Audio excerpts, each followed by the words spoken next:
Monday evening இந்த 6:30 மணி போல் ராமாயணம் போடுறாங்கல்ல, இதை வந்துட்டு பார்த்ததுக்கு அப்புறம் தான் நான் டிஃபன் செய்யவே ஆரம்பிப்பேன். ஏன்னா என்னன்னே தெரியல, எனக்கு இந்த ராமாயணம் வந்துட்டு ரொம்பவும் பிடிச்சிருக்கு.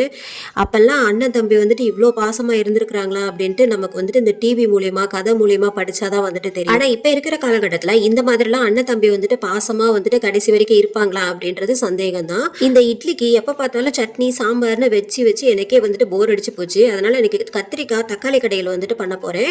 அது பண்ணுறதுக்கு வந்துட்டு ஒரு பெரிய வெங்காயம், 3 தக்காளி வந்துட்டு சேர்த்துக்கணும், 4 பச்சை மிளகாய், 3 வரமிளகாய் சேர்த்துட்டு ஒரு 5-6 பல்லு பூண்டு, ஒரு 1/2 கிலோ அளவில் கத்திரிக்காய் வந்துட்டு கட் பண்ணி சேர்த்துக்கலாம். இதுக்கு தேவையான அளவுக்கு உப்பு, சாம்பார் பொடி 1 டீஸ்பூன், மஞ்சள் தூள் கொஞ்சமாக சேர்த்துட்டு நம்ம ஒரு 2 கிளாஸ் தண்ணி ஊற்றி நல்லா வந்துட்டு ஒரு 5லேருந்து 6 விசில் வரைக்கும் விட்டு எடுத்துக்கணும். கத்திரிக்காய் வந்து இந்த மாதிரி நல்லா குழஞ்சி வந்ததும் ஒரு மத்து போட்டு நல்லா கடைஞ்சி எடுத்துருங்க.